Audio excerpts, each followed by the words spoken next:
Sawadee krap, I'm JP Mestanza, and it's a brand new week. It's Monday, April 28th. You're watching Phuket Xtra, brought to you by PVCPhuket.com. An argument that led to a car chase and a confrontation at the point of a sword in Wichit on Friday led to the arrest of a Thai national who was also high on meth during the whole thing, according to police. A 13-second clip of the assault was widely shared online and shows Natapol Sawanchang, a Chalong resident, brandishing a sword in one hand, a mobile phone in the other, while he kicked a 46-year-old Thai man several times while he was sitting on the ground. The video also shows the aftermath of their car crash right next to them. The incident took place just before 3 p.m. on Chao Pha Suang Luang Road in Wichit. In their investigation, police learned that the two men had an argument over a construction contract fee before this incident. After that argument, Natapol, the man who eventually brandished the sword, he chased down the victim and crashed into the car that he was in, forcing the victim to stop, and the ensuing confrontation can be seen on the screen. Police did not clarify that photos circulating online of the victim's leg show a wound that required about 30 stitches to close. Another wound on the same leg required at least 8 stitches to close. By the time police arrived at the scene, both left, but by 6:30 p.m. Friday, police tracked down Natapol and took him into custody, though police did not say where he was arrested. Natapol now faces several charges, including premeditated assault, reckless driving, public possession of a weapon, causing property damage, coercion, and illegal use of a Category 1 narcotic after he tested positive for methamphetamine. Police also seized his pickup truck and the 25-inch sword sheath. For more, visit thephuket.news.com. A British couple are recovering from injuries sustained in a crash on Kwang Road in Wichit early Sunday morning, in which the driver told police he had been trying to avoid a cat running from across the road.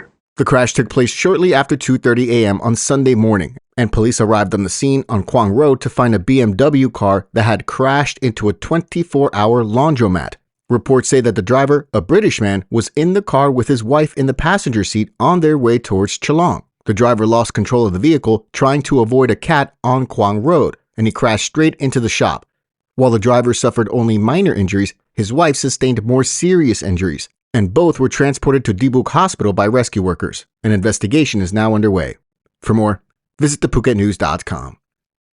Police are looking to identify a man whose body was found washed ashore Karon Beach early Saturday morning.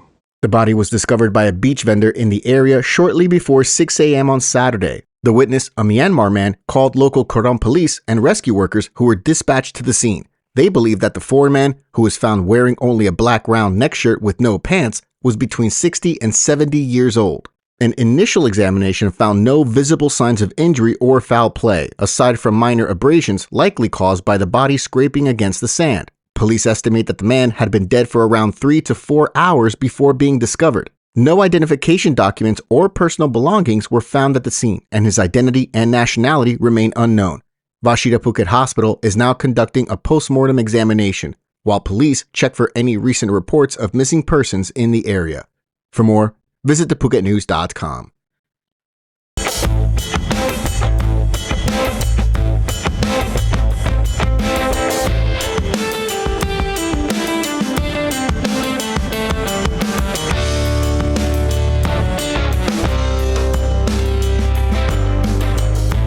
A 42-year-old Chinese man is confessing to not only killing a Thai trans woman in Pattaya for refusing to have sex with him, but cutting her open and removing her heart in a heinous case that's making headlines nationwide.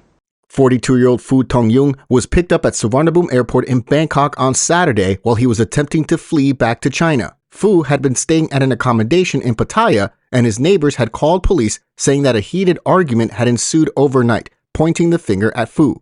Upon questioning, Phu would lay it all out to police through a translator. He told them that he met a 25-year-old trans woman near South Pattaya Beach the evening prior. Hours later, at about 9 p.m. Friday night, they agreed to meet at Phu's rented room and agreed to have sex for 8,000 baht. However, once at the accommodation, Phu stated that the trans woman, identified as Woranan Panacha, refused to have sex with him, so he demanded half his money, which she also refused, and a heated argument began. During their confrontation, Phu said that he took the victim back to the bed and strangled the victim, killing them. Then he dragged her body to the restroom and used scissors to cut open the victim's breasts, and he pulled out her silicone implants, telling police that he wanted to, quote, play with the body. He also admitted to cutting open the body from the neck to the genitals and took out the heart. Then, Phu told police he showered and went to bed. The next morning, he booked a flight to China through Suvarnabhumi Airport, but was later picked up by police at the airport. While Phu admitted to having dismembered the body, he was adamant that he did nothing with the lungs of the victim, which were missing from the body by the time police arrived on the scene. The Bangkok Post quotes Phu as saying that he did not know if he was mentally ill since he never sought a diagnosis. Police confirmed that he remains in custody as he faces several charges. For more, visit thephuket.news.com. Members of Phuket's yachting community are banding together to support one of their own after a serious motorbike accident left Rico with life-altering injuries and mounting medical bills. Rico, a well-known and much-loved figure in local boating circles, was returning from a work meeting when he was forced off the road by an erratically driven taxi van. The crash left him with an open femur fracture, broken ribs, and deep lacerations. He was found alone in a roadside ditch and rushed to Wichit Phuket Hospital, where swift emergency treatment is credited with saving his life. Now, friends are stepping up to help Rico through what promises to be a long and difficult road to recovery. Oliver Wills, a close friend, has launched a GoFundMe campaign to help cover Rico's growing medical expenses. The fundraiser is aiming to provide not only financial relief, but also hope and encouragement to a man who has long supported others in the local community. You can make a donation through the link in the description of this video. For more, visit thephuket.news.com. Thanks for joining us here today on this edition of Phuket Extra, brought to you by pvcphuket.com. We'll see you again tomorrow. Until then, stay classy, Phuket. Phuket's rapid modernization has made it one of the world's premier holiday destinations. Investors can still buy quality condominiums for as low as $75,000, and luxury properties can go all the way up to $20 million. Condominiums in Phuket are a safe, secure bricks-and-mortar investment offering foreigners freehold ownership. Call or email Thai Residential, Phuket's #1 trusted real estate advisor, to find your perfect Phuket property.